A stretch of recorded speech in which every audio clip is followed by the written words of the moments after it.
ফয়েজপুর উত্তরপাড়া যুব কমিউনিটির সদস্যবৃন্দ ও উপদেষ্টা মণ্ডলীর সদস্যবৃন্দ, আসসালামু আলাইকুম। সম্মানিত উপস্থিতি, আপনারা বিগত দিনে এই কমিটি সম্বন্ধে ফয়েজপুর ব্রিজের উপরে একটা আলোচনা সভা আয়োজন করেছিলেন। এই আলোচনা সভার পরিপ্রেক্ষিতে বিগত কমিটি বিলুপ্ত ঘোষণা করে নতুন কমিটি করার জন্য উদ্যোগ নেওয়া হয়েছিল। সেক্ষেত্রে আমাদেরকে উপদেষ্টা মণ্ডলীর সদস্য করা হয়েছিল। আমরা কতজন ছিলাম? 12 জন। তার পরিপ্রেক্ষিতে ওই কমিটি বিলুপ্ত করার পরে আমরা নতুন কমিটি করার জন্য আপনাদের সাথে পরামর্শ করে নির্বাচনের আয়োজন করা হয়েছিল। সেই নির্বাচনে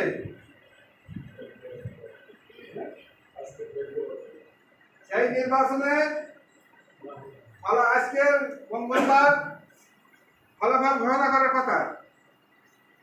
তারই পরিপ্রেক্ষিতে আমরা আজকে ফলাফল ঘোষণা করতে যাচ্ছি। সম্মানিত উপস্থিতি, ফলাফলের নাম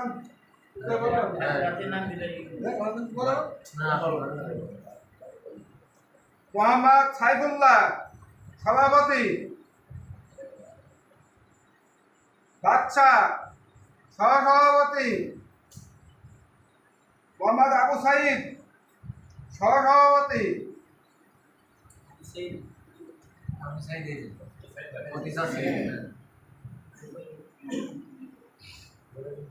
মোহাম্মদ মহিবুল্লাহ সাধারণ সম্পাদক, মোহাম্মদ ইকরামুল সহ সাধারণ সম্পাদক, মোহাম্মদ মবিজুল ইসলাম সাংগঠনিক সম্পাদক, মোহাম্মদ আবু সাইদ আসগার বাসেলি সহ সাংগঠনিক সম্পাদক,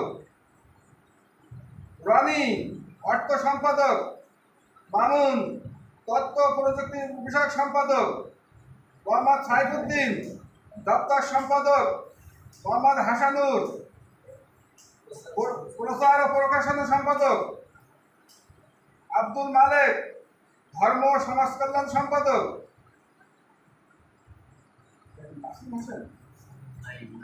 নাইম হোসেন ক্রীড়া বিষয়ক সম্পাদক, মুন্না সহ প্রচার সম্পাদক, রুহুল্লাহ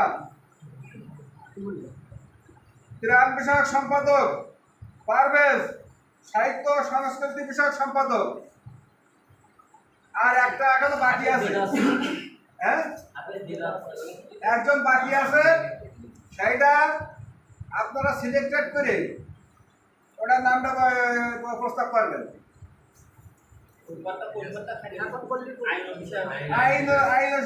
আইন বিষয়ক সম্পাদক এই পদটা এখন খালি আছে। এখন করা যায় এদের যদি আপনারা এর নাম প্রস্তাব করতে চান,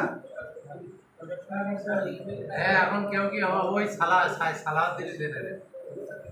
হ্যাঁ সালাউদ্দিন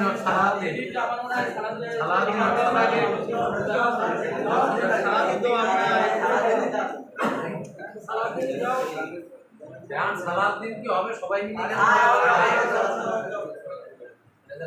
কেউ যেন আমার দ্বিমত করে নেওয়ার পরে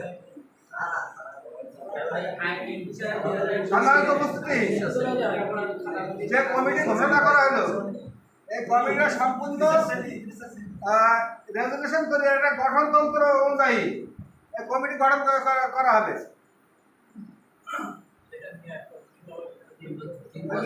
মেয়াদ হলো 3 বছর, আজকে থেকে আগামী 3 বছর মেয়াদ।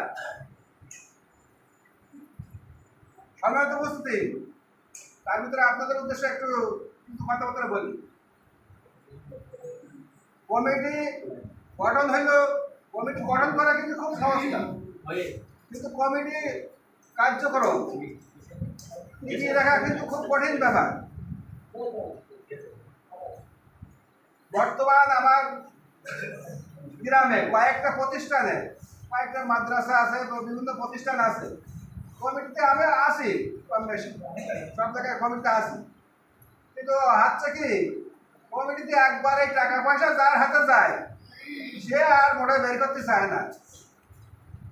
কিন্তু আপনারা এইটা সব সময় খেয়াল রাখবেন, এইটা করবেন না। এটা একটু কমিটি করার মধ্যে কিন্তু জবাবদিহি জায়গা, জবাবদিহি করতে হবে।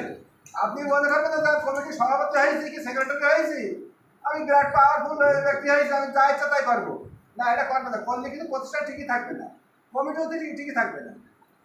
আজকে বাদে কিন্তু